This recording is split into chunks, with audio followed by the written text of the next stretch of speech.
to have a recognition of a state that they didn't think existed anymore. So it's a kind of a proof, of proving that it's possible, so that it's, sometimes, people, some of us are very controlling, we're very stubborn, and it's hard to shift and move. But loosening the glue of belief will decrease the effort. Usually, a lot of effort comes because there's not a faith in the possibility of it happening.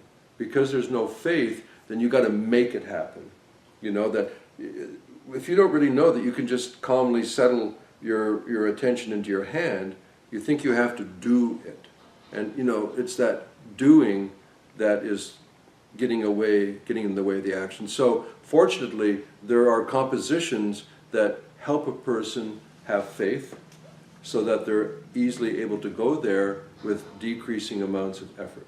So attention without effort is the goal. That opens the door. That opens. Some of us used to call that relaxing. What I say sometimes. What a dirty word here. Yeah, that relaxation is not the goal, but it is the gateway. Okay, we'll do it. That this, you can't relax at a core level, a biological level. You can't relax if there's threat. You're not supposed to relax if there's threat. You're supposed to maintain a vigilant attention.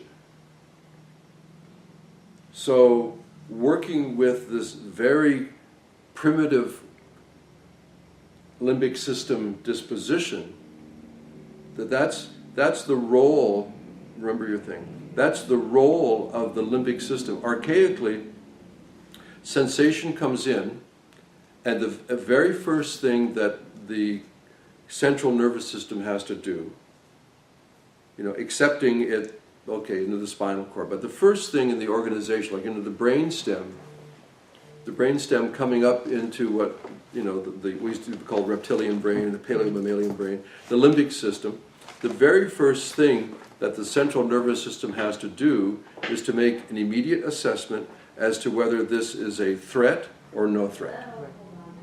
That's the first thing, because nothing else matters if you're dead, right? So the very first thing is, threat, no threat. This is in the limbic system, and it has components, right? We talk about networks now, the limbic network. So a lot to do with the hippocampus and the thalamus, but the point is, it comes in, experience comes in, and it's noise, it's meaningless, and the first thing you want to know is, good or bad, threat, no threat. Once the assignment takes place, which is almost instantaneous, there's a feeling state now.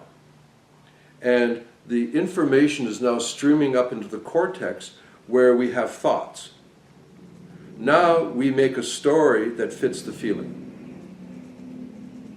So we are feeling creatures that think, not thinking creatures that feel.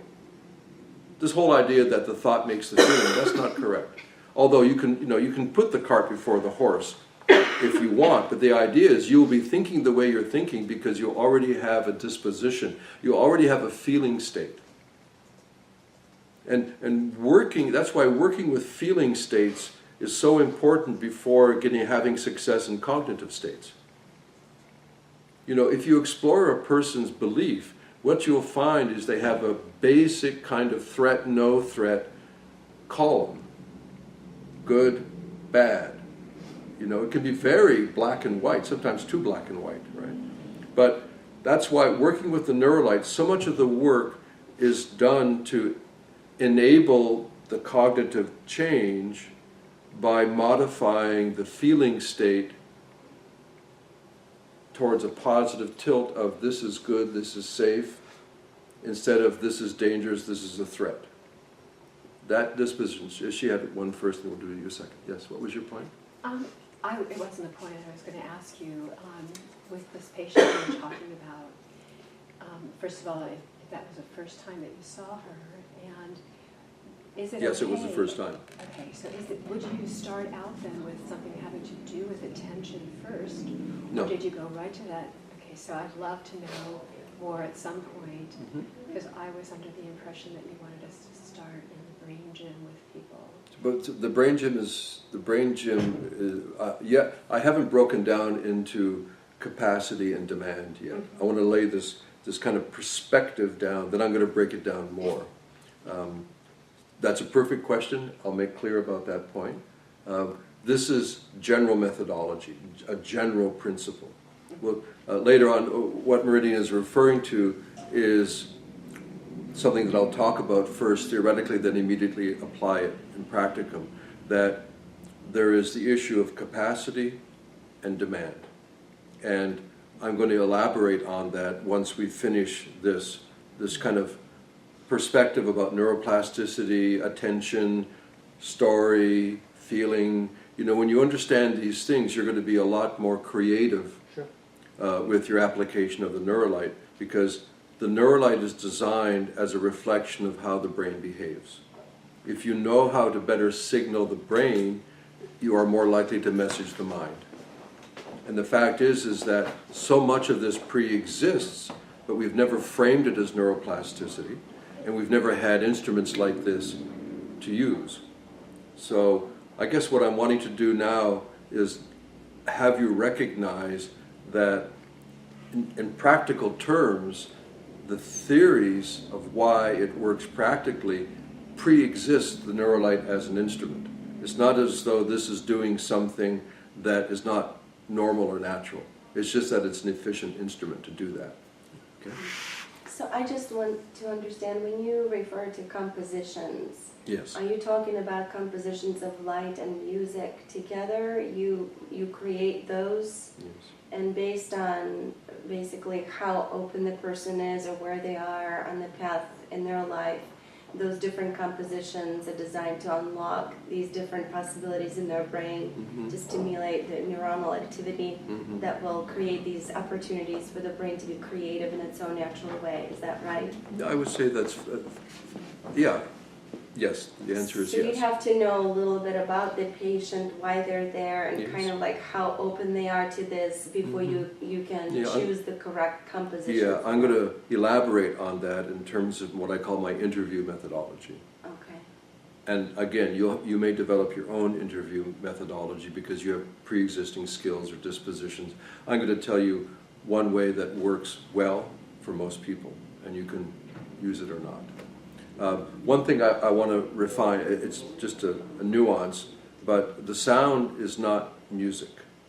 It has some musical elements in it. It's called mood framing, but the composition uses some musical elements, but it's not designed to be a musical composition, because there are a lot of other features in there that one of the findings in early brain entrainment is that the raw signals were exquisitely boring. And if you're bored, that means you lose attention. If you lose attention, you lose the trigger. The clear evidence about the efficiency of classic brain entrainment was well known by the mid-late 80s. And I'll summarize it by saying, does brain entrainment work? Yes. Does it work as well as we had hoped? No. That the learning aspect was very poor, meaning that the pattern retention was very low, that the utilization or the integration of that into complex activity was very low, so that it shows itself as being a part of the puzzle. You know, if you're telling a story, it's one of the mechanisms to use in telling the story, but by itself, it's not enough to tell a story. If you're using it to explore feeling, it's enough to help you begin to associate with the feeling, but it doesn't give you the ability to explore it. So, brain entrainment, does it work? Classic brain entrainment, yes. You know, everybody now, because, you know, I meet a lot of younger people, it's this social media, internet-driven discovery of binaural beats. Oh my God, binaural beats. And now with, you know, home computing and a cheap laptop, you can compose all sorts of, you know, musical stuff and streams, and you can lay in binaural beats. and there's this excited expectation as to what will happen, the benefit. And it was well known, the outer reach of those benefits 20, 30 years ago, in the late 80s. We knew that you can induce temporary state change, and that by putting ambient sounds and so on with it, that made it more palatable. It's like, making healthy food taste good. If you know what I mean. But it was only a part of the cognitive puzzle. And now knowing how the brain is, like you weren't here, but the very quick functional plastic changes that can happen in minutes and hours, like how do we do that? How do we signal the brain to message the mind? The Gregory Bateson, a hero of mine in systems thinking, very eclectic thinker, helped me understand in 2 short sayings that fit on a bumper sticker what is information. Because I was, like a lot of us, trying to understand, because energy, but we talk about this as the information age. What is information? So I tried through the cybernetic Norbert Wiener thing, and I could never understand it. It was way too mathematical for me. And Bateson captured it in two terse statements. I'll save my favorite one for a second. The first one, he said, information is a difference that makes a difference. So just making a difference is not enough. That difference has to make a difference. So you can make a difference in a person's health status, but is that difference from what was there before enough to make a difference in their overall health trajectory? So information is a difference that makes a difference. So, we're interested in the idea, I'm going to change my life, or something, but is that change that you're making sufficient to change your life, or did you just change one aspect of your life?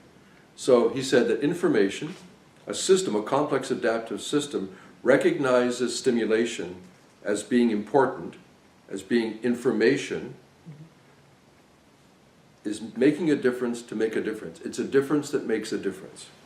So, the whole nature of your practice here is revolutionary by modern medical standards, or what you're doing here. It's a difference that can make a difference. So the practice has a different design. Is that different design capable of making a difference in their lives? So he said information is a difference that makes a difference. That's very insightful. The other one that I find more functional, actually I use it in the designs, he says information is news of change. It's news of change. If nothing is changing, there's no basis for information. But do you catch the first word? News. Does that remind you of anything else we were talking about earlier? What is news? Something you haven't known before? Yes, that you become aware. You have your attention. Your attention is focused on this change. It's news of change. Awareness. Yeah. He says information is news of change. That's why if nothing is changing, there's no allocation of energy, there's no reason for pleasure or pain, it's fine. But change, and the whole principle of neuroplasticity is functional change. That's it. So information is news of change. And that's why what I call classic brain entrainment techniques are only partially successful towards benefit, because there's very little change in the signaling. The brain gets us, like, if you tell me, hey, move your car, okay.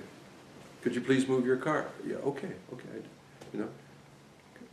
Can you move your car? So I got it. Why say the same thing over and over and over and over again? I've received it, I'm prepared to act on it, and then after that, you stop listening to that person because you got it.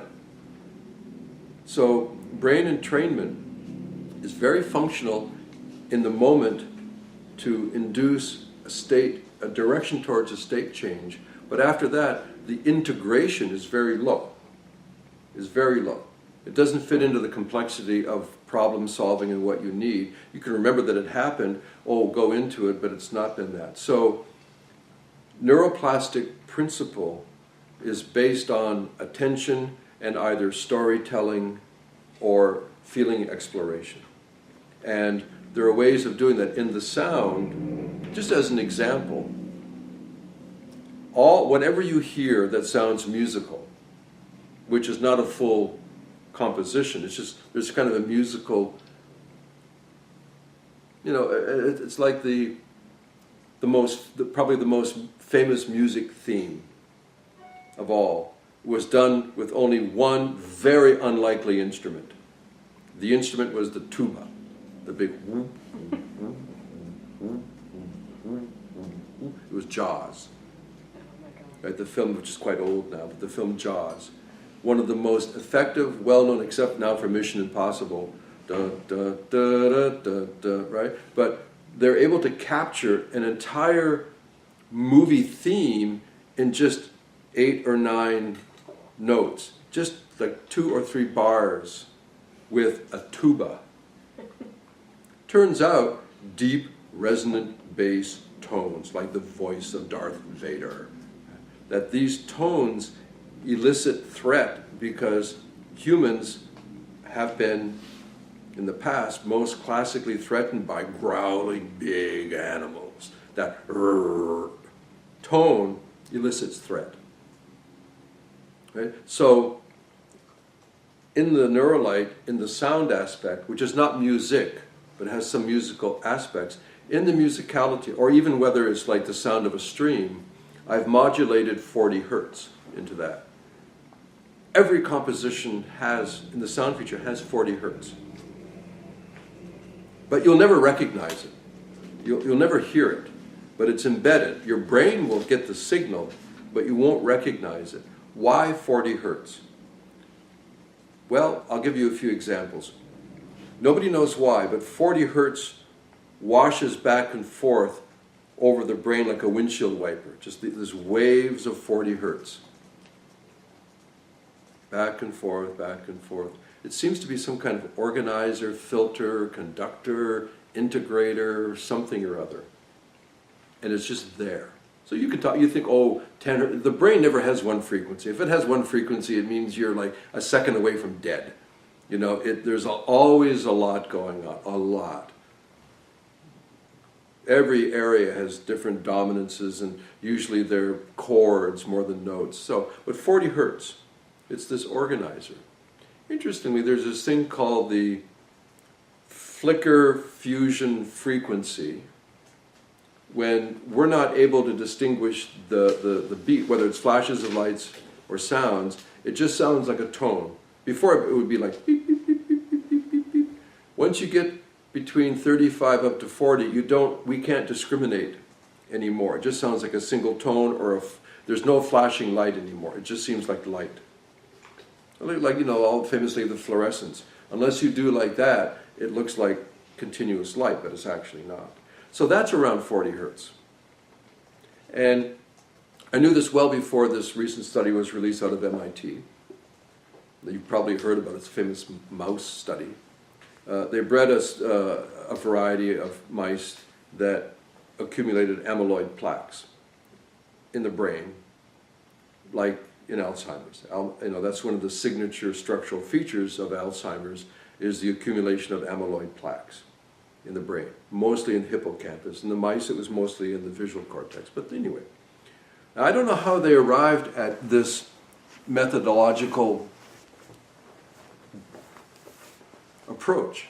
They took these mice, well confirmed, full of amyloid plaques, put them in a receptacle, and used flashing light, flashing white light, at 40 hertz. That's the only thing that they did. 1 hour a day for 7 days. They started with 1 day, then 7 days. At the end of 7 days, 64% reduction in amyloid plaque.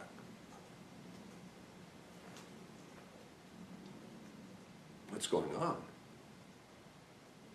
So, every composition has light and sound. And in the sound element, other than pulses that you can hear, and they're pitch synchronized and all kinds of fancy stuff, right? Whatever sound that's like musical or ambient actually is a carrier for 40 hertz. So that's always there. It's always there. Mm-hmm. So in the study, was it 64% of mice got rid of amyloid? No, or just overall? I think overall the averaging was that from mouse to mouse by measure. I don't know how they quantify it. I mean, it's so small. Reduction. Okay. That was the report. And I think it was MIT or Harvard Medical. I forget now which one issued it. So, news of change and why these sessions, it's quite remarkable. I mean, you've probably not had that much experience, depending, but the fundamental session is composed of an 11-minute experience. And most visits would be 2 11-minute sessions with a 3 to 5 minute integration period between. When I was doing all the things I was doing, I was doing 15, 20 people a day for several days in LA because these certain organizations got very excited and set up these situations. I was doing 1 11-minute. I do the interview, the 11-minute, then the follow-up, and so I was putting them, comfortably through like every half hour, a person. So I was doing 15 to 20 a day. And why is it 11 minutes? I had anticipated that the common session, I don't know what to call it, visit, would be 2 11 minutes, because it created within the session a vectoring, where one thing follows another, first things first, where you could address an emotional state, then move to a cognitive target. That it gives you, it's like a 1-2 punch. It gives you the chance to start somewhere and go somewhere. And why I chose that is because of a reflective study, a meta-study of traditional meditation techniques from different traditions, different cultures. And it turns out there was this repeating time frame where there was a suggestion that ranged basically from 20 minutes to 24 minutes. Like these are standard shamatha practices out of Mahayana Buddhism and transcendental meditation, and famously 20 minutes is a session. And what I saw was this 20 to 24 repeating over and over and over and over and over and over and over again. So I chose a median at 22. So 11 plus 11 is 22. And then when I was thinking about it, I was like, isn't it weird that in TV, the standard half-hour program, when you take out the commercials, is 22 minutes. Now you can say, well, that's because of the clock, but why does that fit human attention? Why is that a satisfying amount of time? Why is it that you can tell enough of a story in 22 minutes, even if you break it into pieces with a commercial? Why does that work? And I think, and I don't know the underlying, structural, architectural reason for it, but it repeated so many times. That's why I did that period of time. 33 is there because there are people that want excessive amounts. Any device, they put it on high power, and it's useless, and I never use it.